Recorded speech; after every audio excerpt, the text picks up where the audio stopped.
Yeah, same, yeah. Same. That's what I was getting at. We hate to leave, but we.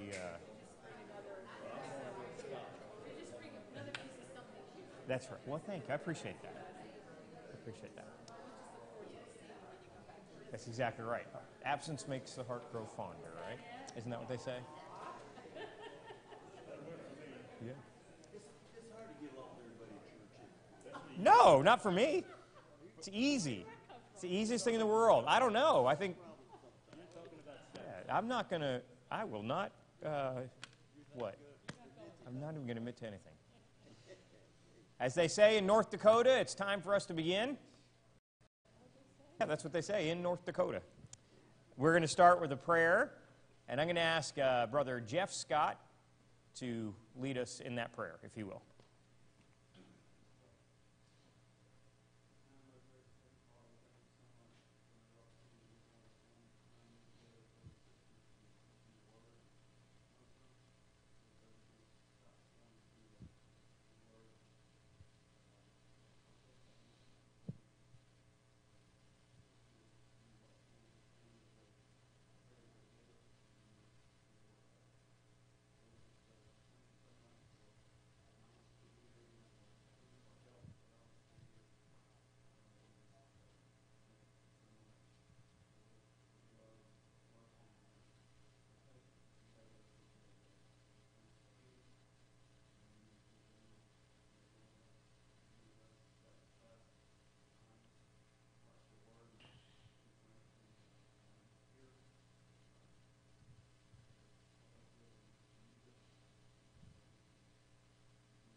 Amen. All right. Let's go ahead and get started. We only have a couple weeks left. I think probably just 2 weeks, maybe 3. We'll see how it goes. But then we will only have a few weeks after that. We actually did buy our tickets yesterday. We were going to leave March 5th, which is a Tuesday. It just takes a day to get over there, so we'll be there in Italy on March 6th. We're very excited about that. Now, of course, that's provided our meeting on February 13th with the Italian consulate goes well and we get our visa. So be praying for us, especially on February 13th, that we will get that visa and that everything will go just fine.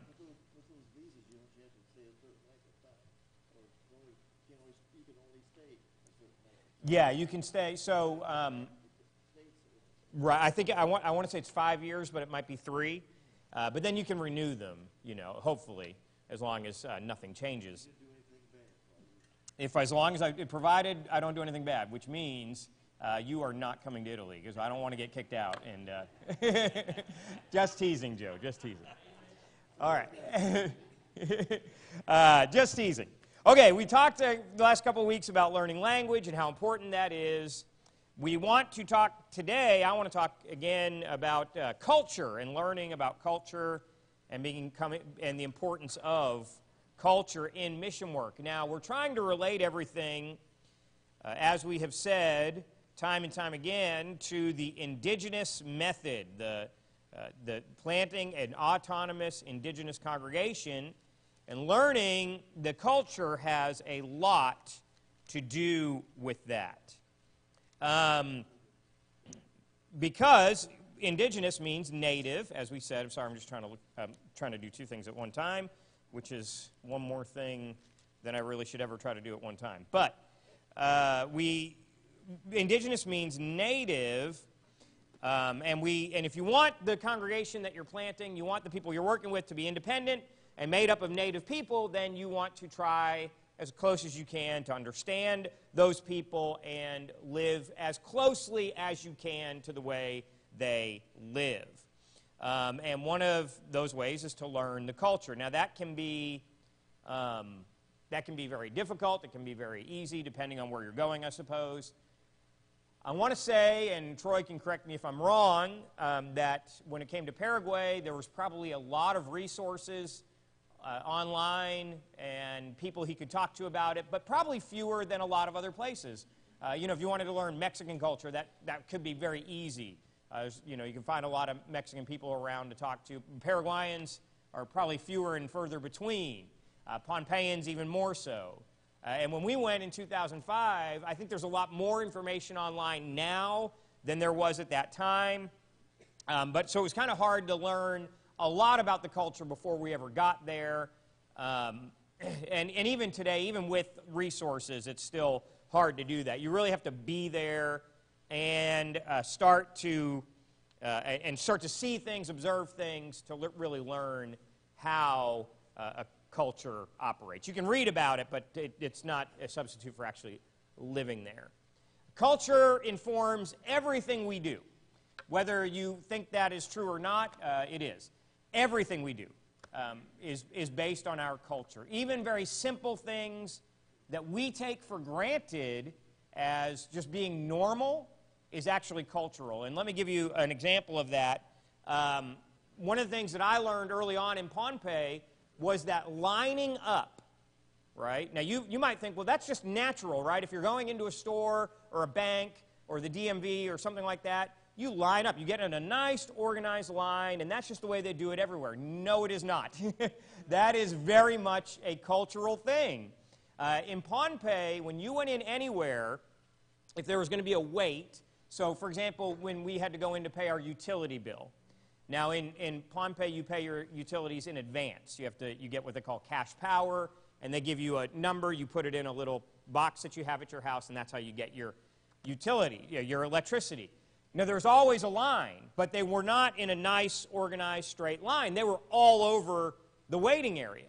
And you had to walk in and note who was there before you.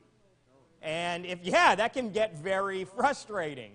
And if you get in front of somebody, you're making a very big mistake. And then you have to watch who comes in after you and figure out where you are in the line. Okay, yeah, right, if you don't take a ticket, right. Yeah, and sometimes they would even have those ticket machines and then not use them. And people would take the numbers, and they would never, ever actually call the numbers. And there was a lot of things like that. I think I mentioned this before, but one of the things in Pohnpei, you probably don't know this, but little old ladies, little old Pohnpeian ladies rule the universe. They are in charge, whether you knew it or not. And when you would go to the grocery store, you could be standing in the line, what excuse there is for a line, for 30 minutes. And a little old lady on Social Security Day comes in and decides she's going to buy something, and she will go right in front of you, and there's nothing you can do about it, and nothing anybody else will do about it. It's actually kind of rude when you're sitting there in the line for a while. But no, they do. It's weird. They're a patriarchal society. The father is the head of the house, but they're matrilineal, which I think the Jews were matrilineal as well, weren't they? That means that the family line follows the mother. So when you're born in Pohnpei, you are your mother's clan. So if you have a Pohnpeian mother and an American father, or a foreign father, you're Pohnpeian. But if it's the other way around, if you have a Pohnpeian father and a foreign mother, you are not actually considered technically part of your clan, although people are more sensitive about that now. So how you work with people depends on the culture. And Rebecca and I, we were there 12 years, and there are still a lot of things about Pohnpei that are a mystery to us, culture-wise. Just the other day, we had a friend. So we have a friend here in America who adopted a friend of ours in Pohnpei's baby about, I guess, 2.5 years ago or so now. I think that's about right? And they're still in touch with his birth mother. In fact, they've developed quite a nice relationship, and they were talking on Facebook the other night, and they shared with us the screenshot of it. And her boyfriend had been attacked by a shark. And so they were having a feast that is specific for somebody who has been attacked by a shark. He's fine, but he just had a little tussle with a shark. But they have this feast that is specifically for people who were attacked by sharks. And Rebecca and I have never heard that before. 15 years involved, 16 really, involved in Micronesia, 12 years there. We had never heard that. So there's things like that that come up all the time. Again, in Pohnpei, there's different things. One is they have a ranking system, and it's very, very confusing. You can get a title, and I was offered one a couple of different times. I never took it because it obligated you to do certain things, and those certain things usually involve giving a lot of money to people, so I never did get involved. I always thanked people, but never did it. But they have titles, and so you get, as a man, you'll get a title, and then your wife will get a title too. And there's this ranking, and everybody in Pohnpei knows the rankings. They all know, like, who is the highest titled person in any given situation. Maybe you could say it that way, but as an outsider, we had no idea. We knew what the very high titles were. We knew some of them, in a village, who the chief man in the village was, that sort of thing. But we didn't know all the lower titles. Well, think about when you're in church, how that can become a problem. If you honor some untitled person before a titled person, you can be very offensive to everybody, not just the titled person, but everybody in the room. So you have to learn these things and learn how to work with them. There are different things that you have to learn in Pohnpei, specifically everywhere you go. I'm going to show you an example. So in Pohnpei, we're going to shake hands, okay? Now in Pohnpei, if I'm lower than you, I have to do this with my left hand. I shake your hand like this. That's very, very respectful, and it's very rude not to do it, okay? In fact, Rick and I got so used to that when I was in the States, we would come back and I would shake people's hands like this. And I don't know, nobody ever asked me why I was doing that. I guess they thought I had a weak elbow or something. I don't know. But there were certain ways you had to shake hands. There were certain ways you had to enter a feast house. There were certain ways you had to sit in the feast house. There's all these different things you had to learn. And we often did worship in feast house. And then so you would have to know how to do those things in those houses. When Rebecca was pregnant with Violet, oh boy, she learned all kinds of things. She was not supposed to walk outside in the rain. Now, Pohnpei is the second wettest place on earth, so it's almost impossible not to do that. One time, I think you were sitting just normally, right, with your legs down, I think. Was that right? Or was it that you were sitting Indian style and that was wrong? I can't remember, but she was sitting in a certain position, and this lady, we were at the airport, and this lady ran up to her and said, "You cannot sit like that. You're pregnant. You have to sit this way." There was all kinds of different things that we learned. And now most of those, they aren't very offensive, but some things are very offensive, so you have to be very careful. One thing that happened, one time this happened, in all of the Pacific Islands, at least all the ones I'm familiar with, it is extremely, extremely taboo to touch a grown person on the head, okay? Now, we would always, when visitors came, we would always tell them that. But just think about, when was the last time you touched a grown person on the head? You never do that, right? Ever. Nobody ever does that. So I kind of eventually got to where I stopped saying that to people. It's not a big deal. Well, of course, we had a teacher come, and he was teaching in our Bible college, and there was a very old man in the Bible college, and this teacher wanted to illustrate how we have to respect the old people, and he said, with white hair, and I saw him reaching, and I nearly died, and he patted him on the head. The whole class froze. Everybody just stopped to see what this old man would do, and he didn't do anything. He just sat there. So I was actually translating for this teacher, and he had no idea. I said, ladies and gentlemen, I am so, so sorry. I did not tell him not to do this. It's my fault. Don't be angry with him. This is entirely on me. And everybody took it well. It was okay because we were all very close. But it could have been a disaster. A disaster. It could have been very, very bad. And then I ended up talking to that man later and telling him, hey, don't do that again. And then I started telling people, don't touch grown people on the head anymore, because it could happen. Kids was fine. You could touch a kid on the head. But a grown person, you couldn't. In fact, we had a young man. I guess he's not a young man anymore. He's got to be in his 30s probably, right, John? He joined the Army. And if you know anything about the military, one of the very first things you do is you get your head shaved. And I remember when I joined the Navy, that day all of us were going like this, and our company commanders kept scolding us, "Stop rubbing your heads." You know, they were just, I don't know why it annoyed them. Well, then you start rubbing each other's heads, okay, because you can't rub my head, I'll rub his. Well, this guy, he got his head shaved, and one of the guys in his company rubbed his head, and he said, "If you do that again, I'm going to break your arm." And he was not joking around. It's a very, very serious thing. There was just very quickly, very disrespectful. There's actually, yes, yeah. So Pompeii was first, it's been colonized by just about everybody. It was first colonized by the Spanish. Then after the Spanish-American War, the Germans had it. Then after World War I, the Japanese had it. Then after World War II, they sort of became independent, but sort of under our umbrella.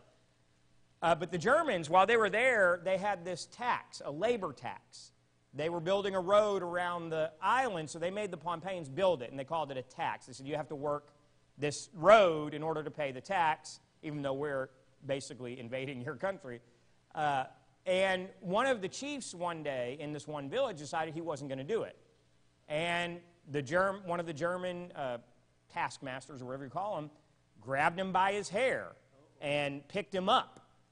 Well, that started a rebellion, and a bunch of people were killed as a result of that rebellion. But it was all started because he grabbed that guy by his hair. If he had done it a different way, it might not have started this huge reaction. But Sort of just the opposite. In Paraguay, little blonde-headed boys are not very common. In fact, they have part of their culture is a myth about this little blonde-headed boy. If you touch him on the head, it's good luck. So whenever my teammates moved down there, they had a little blonde-headed boy, and everybody in the country wanted to touch his head. I bet that would drive somebody crazy. It's hair coloring. is that the Blackmer's kid? Yeah. Yeah. If he was Pompeian, that would have been a big deal, or even any kind of Pacific Islander. Yes, sir.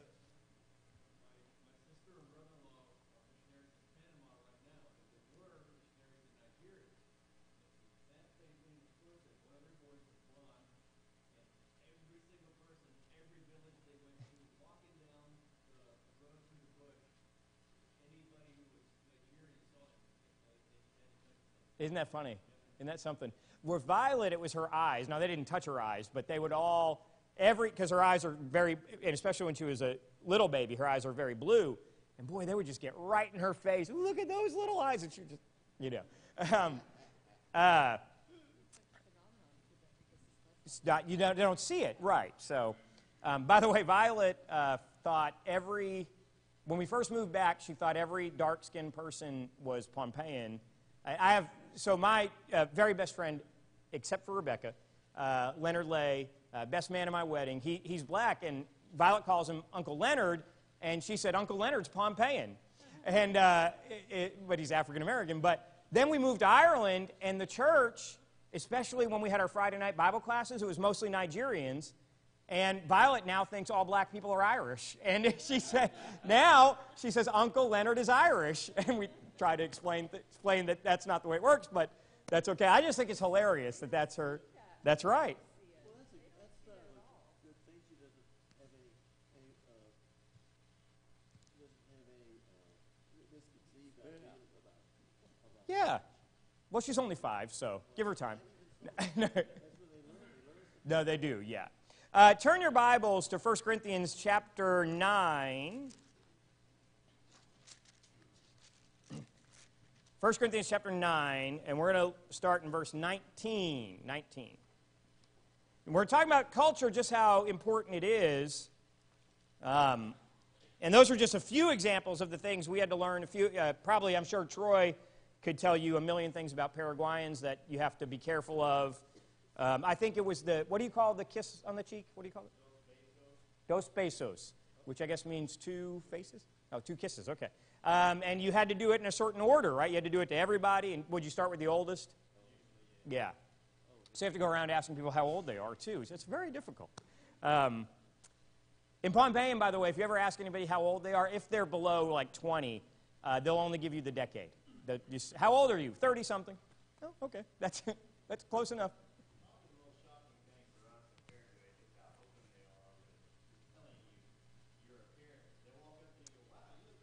Yeah, yeah. That's an interesting, yeah. So in Pohnpei, it's very complimentary to call somebody fat. And somebody old. They'll, if there was, and I won't pick on anybody in the room, but if there's an older person, they'll say, this old man right here, very complimentary. One time, this might embarrass, it's okay? You don't want me to tell it? Okay, I won't tell it. If y'all want to hear an embarrassing story about Rebecca, pay me $5 each and I'll tell you later. All right? It's such a good story, though, but no, okay.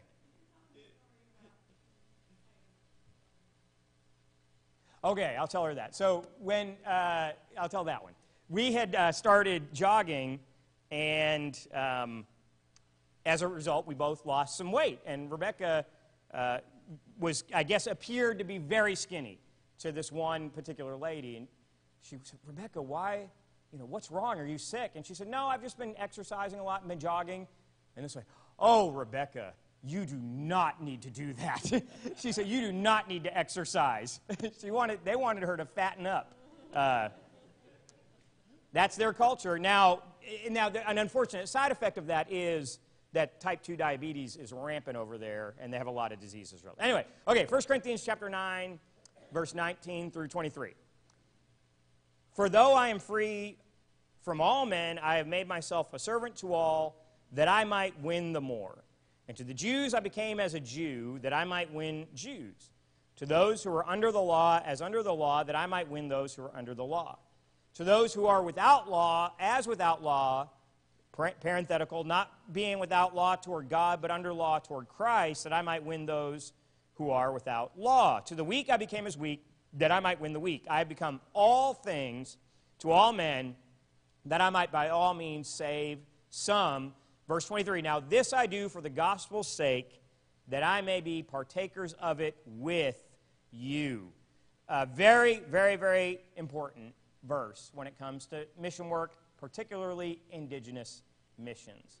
I've become all things to all people that I might win some. Now, that's important even here in the U.S., even in this community, okay? We want to try to relate to the people we are speaking with. We want to relate to the people we are dealing with. But if you're going to be on the foreign mission field, you absolutely need to make sure that you do this.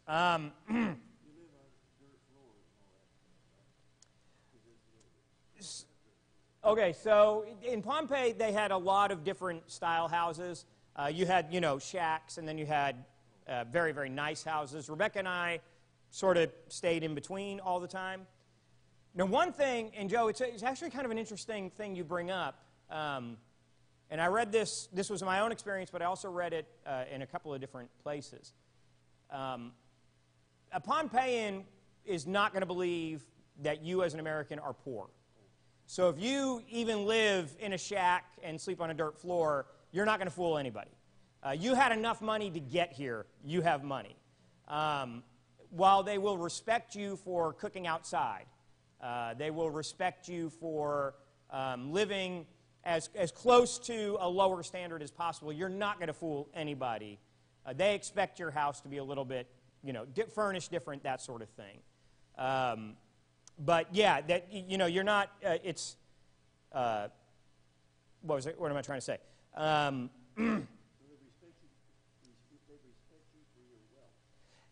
Yes and no. The thing is, if you try to hide your wealth, and as Americans, even though Rebecca and I, by American standards, are probably, I don't know, middle of the road, maybe. I think we're upper, lower middle class. I'm not 100% sure, but we might be middle, lower class, but I don't know. But anyway, but by Pohnpeian standards, we were wealthy because after we got paid, we still had money left over. And if you have a little bit left over, you're wealthy. But you want to try to learn as much as you can and take part in as much of the culture as you can. Notice how Paul put this in action. Go to Acts chapter 16. Acts chapter 16.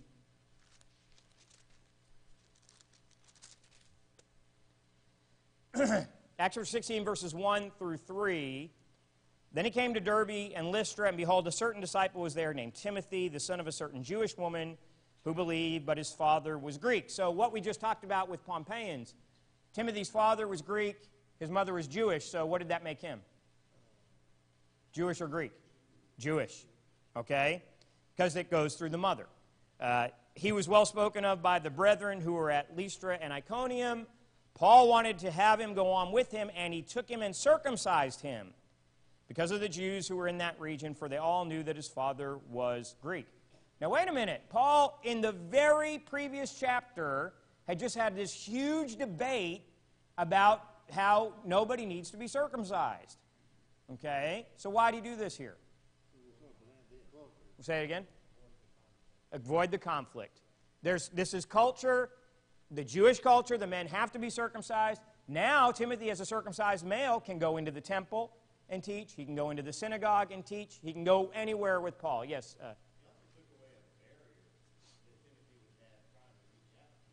Exactly. Exactly. Now, with Titus, Titus was a Gentile. Titus was 100% Gentile. Was Titus circumcised? No, he was not. Because it didn't matter if Titus was circumcised or not. He wasn't Jewish. He wasn't getting in that temple. He wasn't able to do those things. And he already had the barrier that Timothy was able to get around because of his mother. Okay? So we can see that culture is very important to Paul, very important to Christ, and it should be important to us when we're doing mission work. Now in Italy, there's going to be some cultural things that we will have to learn.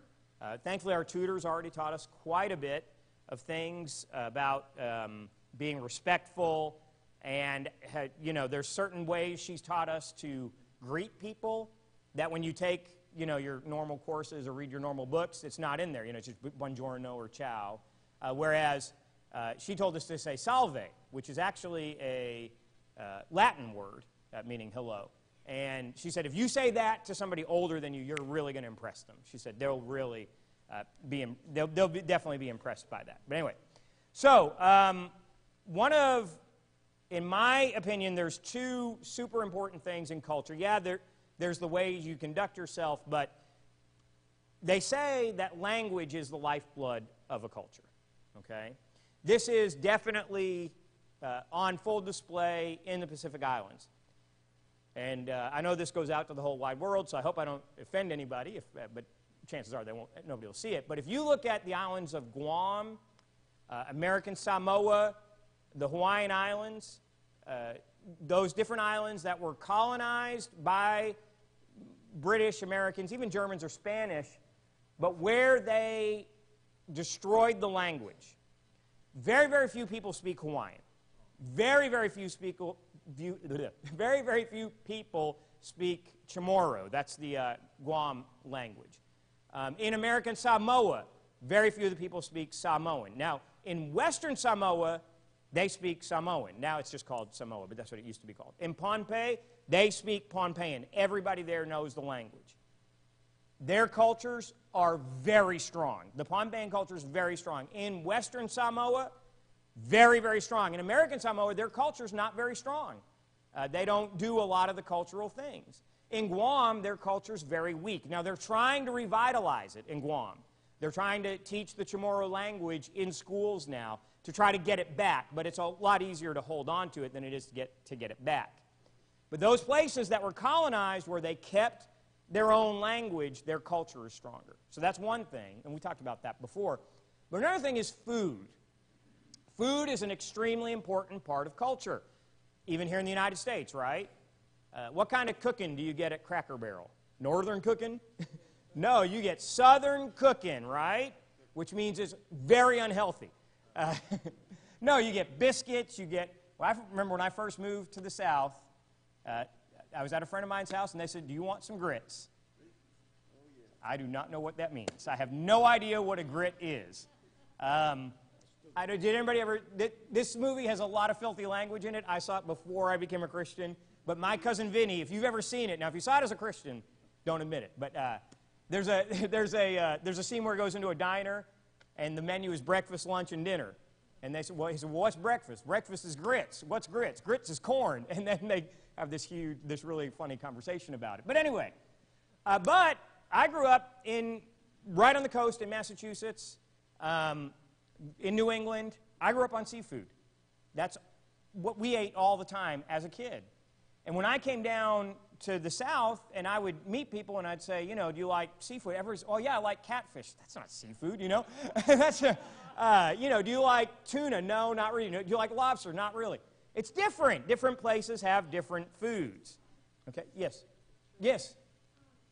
My girlfriend's from Sicily, and she got married in Sicily. Her husband is from Japan. So the mother was there, and my girlfriend said the whole time she commented. I mean, she was sickened by how much food the Sicilians ate, and they celebrated with food for hours and hours in the evening. In Japan, they don't eat like that. Yeah. So she said, I get so tired of her complaining every day about the amount of food and what we were eating, and it was a big culture. Isn't that something? Yeah. There's a huge difference between those two cultures. It's unhealthy anyway to eat all that food. Well, it is, yeah. But now most Sicilians are not super, they're not huge, even though they do eat a lot, and they eat a lot of carbs, so it's interesting. But they walk a lot. What's that now? Only the Americans. That's right, yeah. And by the way, if you ever meet somebody from Italy here, we eat Italian-American food. We don't eat Italian food, okay? Yes, John Bass.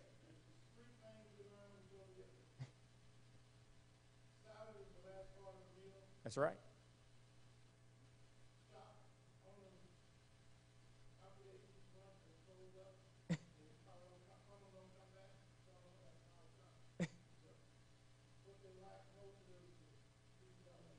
Yeah. Yeah, that's true. And from my impression, and of course you were there a long time, but my impression is even if you make the effort to try to speak their language, they appreciate it. Yeah.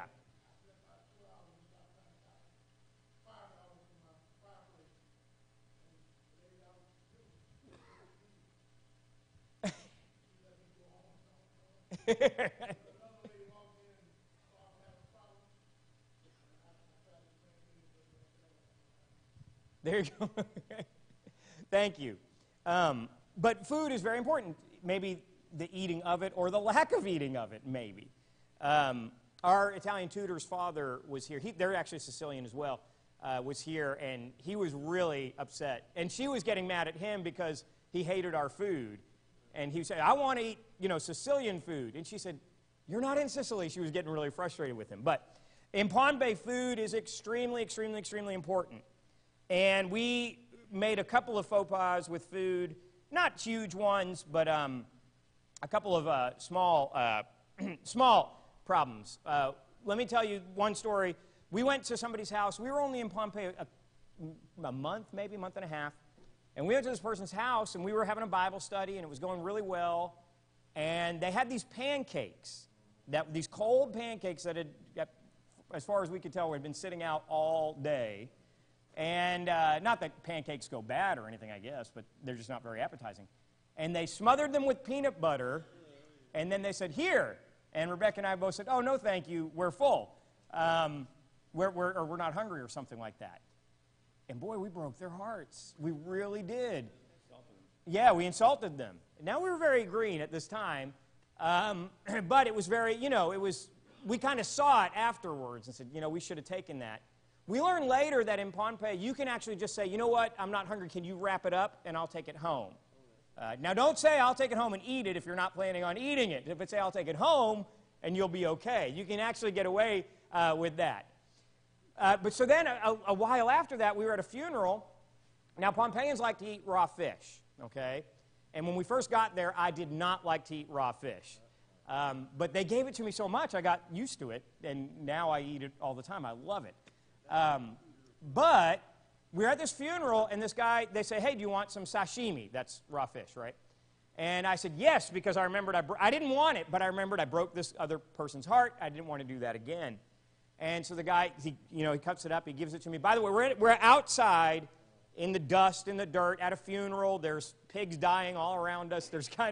It's really crazy. And the guy goes, do you want some salt for your fish? And I said, yeah, okay, because at this point I don't like raw fish, okay, so it can't make it any worse is what I'm thinking. So he says to this other boy, he says, "Wato sale, bring some salt," right? And all of a sudden, this boy comes up behind me. Now his hands are filthy, okay? He's been digging in dirt and working, and he has a handful of salt, and he goes all on top of my fish, and his hands are just disgusting. And you know what I did? I said, "Kalangan, that's me, thank you," and I ate it. I ate it. The couple who offered us that pancake, he had his leg amputated just a couple years ago. And I went to their hospital room where he was. Now, the Pohnpei hospital is horrific. I told Rebecca, if I ever get seriously injured, just leave me where I am. I'm not going to that hospital. I would rather just take my chances outside, okay? Yeah.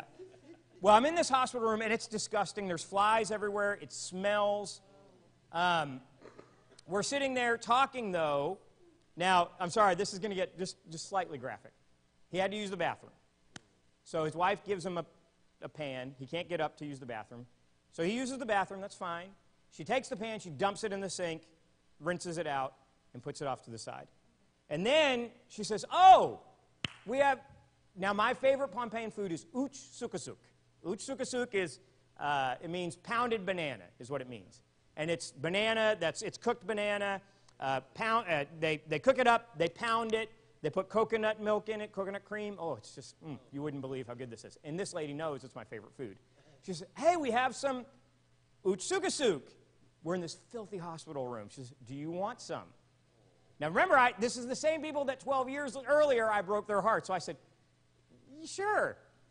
She gets now, thank you. It was a different pan than the one he had just urinated in.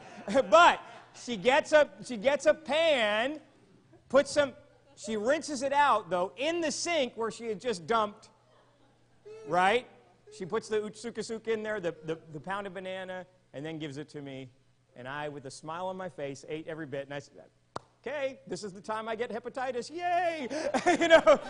But thankfully, I'm okay. All right? What's that now? Hopefully I have developed a good immune system. I don't know. But the importance is you have to do it. Okay, and now I'll have to admit one other food story. But if you want to get to people's hearts, food and culture. This one, sometimes people have a problem with this. But in Pohnpei, they eat dog. Okay? Let's see if any brave soul who's been to Korea or something. Has anybody here ever eaten dog?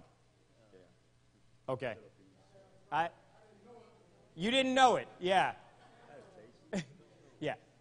If you've ever eaten at a Chinese restaurant, you've probably eaten cat, so you're okay. They eat dog in Pohnpei, and Rebecca and I had to eat it. There were times where, thankfully, there were very few and far between. But it's just meat, and you just have to get over it. You just have to say, okay, I know dog has a personality, but It's a gourmet meal. yeah, that's right. But every time I ate dog, I went home, and my dog would look at me like, yeah. Man, people wanted our dog, too, because she looked healthy. Yes, sir, John Pace, and then we'll close. You had what now? Monkey hips and rice. That is a very specific part of the monkey to have. Was it any good? There you go. Okay, there you go. You both had it. Dog, in my experience, is not very tasty. It's very chewy and ugh. But anyway,